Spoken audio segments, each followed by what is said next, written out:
Hello guys, so as you might have seen that many attempts are being made to hack our accounts and यार ये सब देखकर ना मुझे काफी हंसी आ रही है टू बी ऑनेस्ट कि क्या ही डरपोक लोग हैं यार ये मतलब सोचो 20-21 साल के बच्चों से डर गए ये। मतलब कौन होता है जो खुद को इतना महामानव कहलाता है, खुद को इतना विश्व गुरु कहलाता है, लेकिन जब इन्होंने देखा कि 20-21 साल के बच्चे अब इनका मजाक उड़ा रहे तो ये अब सीधा अकाउंट हैकिंग पर आ गए। चलो ठीक है, मान लेंगे अब ये अकाउंट हैक करने में सक्सेसफुल भी हो सकते हैं, और अगर सक्सेसफुल ना हुए तो ये क्या करेंगे, ये अकाउंट रिवोक कर देंगे, ये अकाउंट डीएक्टिवेट कर देंगे या मेरे ऊपर केस कर देंगे। लेकिन ये लोग भूल रहे हैं कि ये मूवमेंट ये इस अकाउंट तक लिमिटेड नहीं है। ये मूवमेंट अब उस पूरे 1.8 मिलियन लोगों के हाथों में है जिन्होंने इस मूवमेंट को खड़ा किया है। तो एक कॉकरोच जनता पार्टी का अकाउंट बंद करके आप कुछ नहीं कर सकते। मुझे समझ नहीं आ रहा है भाई, क्यों लोग इनको इतना ये कहते हैं कि दुनिया के सबसे बड़े नेता है, देश के सबसे स्ट्रांग इंसान है, आज तक के सबसे स्ट्रांग प्राइम मिनिस्टर है। भाई कैसे स्ट्रांग प्राइम मिनिस्टर हो आप जेनजी से डर रहे हो? मतलब 20-21 साल के बच्चों से कौन सा दुनिया का कौन सा नेता डरता है यार? क्या चल रहा है, क्यों क्या मजाक चल रहा है? मतलब यहाँ 20-21 साल के बच्चे आपका मजाक उड़ा रहे हैं तो आप उनके अकाउंट बंद करवा दोगे, आप उनका इंस्टाग्राम का पूरा एक्सेस रिवोक वो सब कर दोगे। लेकिन वहां पर चाइना जब हमारी टेरिटरी में घुसता है इंडिया की, तब आपसे एक शब्द नहीं बोला जाता। आप हमारे ऊपर दादागिरी कर रहे हो, आप हमारे ऊपर अपना जो भी आपके पास पावर है उसका मिसयूज करके आप लोगों की आवाज सप्रेस कर रहे हो, आप यूथ की आवाज सप्रेस कर रहे हो।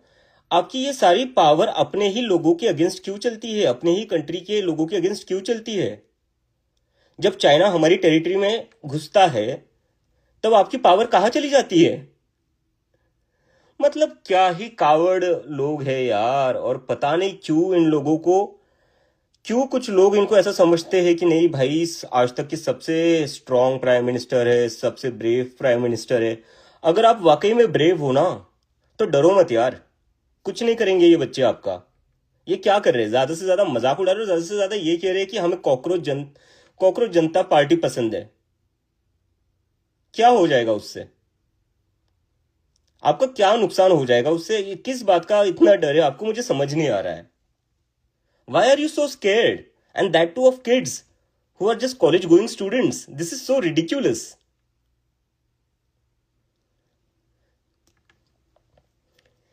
मुझे तो समझ नहीं आ रहा है गाइज। अब आप लोग ही देख लो, आप लोगों ने एक मूवमेंट खड़ी करी है। मैं अभी भी कह रहा हूँ ये मूवमेंट मैंने खड़ी नहीं करी है, ये आप लोगों की मूवमेंट है, आप लोगों ने खड़ी करी है।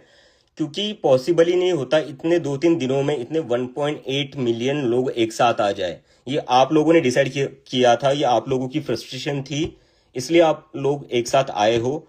और जब आप एक साथ आ चुके हो अब, तो दिख रहा है कि ये लोग कैसे डर रहे हैं, और इस डर के कारण how they are trying to suppress our voices. And there are some people who believe that they are the so called strongest prime minister we ever had. अरे इतने ही स्ट्रांग हो, आप एक प्रेस कॉन्फ्रेंस करके प्रेस कॉन्फ्रेंस ले लो एक। मैं पिछले 2 दिन में कम से कम मैंने 20-25 इंटरव्यू दिए, और और उन हर एक इंटरव्यू में मैंने हर क्वेश्चन का आंसर किया है, चाहे कितना भी डिफिकल्ट क्वेश्चन क्यों ना हो। मेरे से जितना बनता था मैंने उतना आंसर दिया है, मैंने उतनी चीजें एक्सप्लेन करी है। मुझे बता दीजिए, 12 साल से आप प्राइम मिनिस्टर हो, आपने आज तक एक बार भी किसी क्वेश्चन का आंसर दिया है किसी को?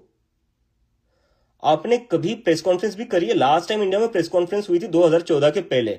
12 साल हुए इंडिया के प्राइम मिनिस्टर ने एक भी प्रेस कॉन्फ्रेंस नहीं करी है। तो ये आप किस बात से खुद की इतनी स्ट्रांग इमेज बनाते हो जब आप एक 20-21 साल के बच्चों से डर रहे हो? This is laughable, this is ridiculous. But I think ये जितना हम लोगों के पीछे लगेंगे, जितना हम पर अटैक करेंगे, अभी हैक करने का ट्राई कर रहे हैं, फिर एक्सेस रिवोक करने का ट्राई करेंगे, और मैं पूरी गारंटी के साथ आप लोगों को बता रहा हूं जल्दी मेरे ऊपर केस भी फाइल कर देंगे, और उसके लिए मैं मेंटली प्रिपेयर हूं। क्योंकि आप लोगों ने जो मूवमेंट खड़ी करी है मैं उसको अबैंडन नहीं करूंगा। तो भले ये मेरे ऊपर केस करे, कुछ भी करे, मैं उसके लिए मेंटली प्रिपेयर हूं। लेकिन मैं बस ये पॉइंट आउट करना चाहता हूं कि ये कितने डरपोक हैं। और ये ऐसे ही डरा डरा कर लोगों को अपनी पार्टी में ले आते हैं। राघव चड्ढा भी ऐसे ही गया था डरकर, और उससे कुछ नहीं बोला गया बीजेपी के अगेंस्ट। वो जेनजी की आवाज बनने की ट्राई कर रहा था, लेकिन उससे बोला कुछ नहीं गया। लेकिन मैं बोल रहा हूं, मुझे थ्रेट्स मिल रही है, मेरी सिस्टर को भी थ्रेट मिल रही है, तो मैंने उसको बोला है कि तू अपना अकाउंट डीएक्टिवेट कर दे। मैं नहीं चाहता कि मेरी वजह से मेरी फैमिली के ऊपर कुछ आए। मैं नहीं चाहता जो मेरे फ्रेंड्स है उनके ऊपर कुछ आ जाए, just because I am taking a political stand. But now that I have taken a political stand, I won't back of. But I just wanted to expose how scared, how coward these people are. And I hope that you are realizing it too. And I hope that you will speak up.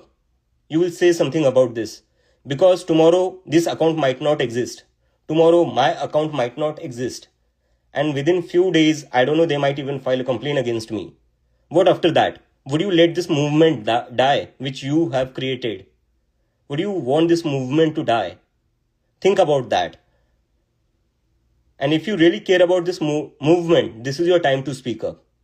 Because for how long we are going to tolerate this shit? This is not democracy. Where people's voice are suppressed in this way by hacking accounts, by revoking their access. This is not democracy. This is not freedom of expression, which exists in a democracy. So, everything is black and white now, right?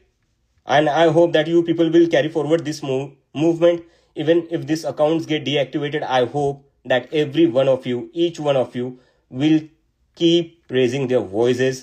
Because this is not just about one person. This is not just about one cockroach Janata Party handle. This is about the millions of Gen Zs of India who are frustrated with the system. Now, this is in your hand. The future of this movement is in your hand, and I trust you. I know that you guys will carry it forward.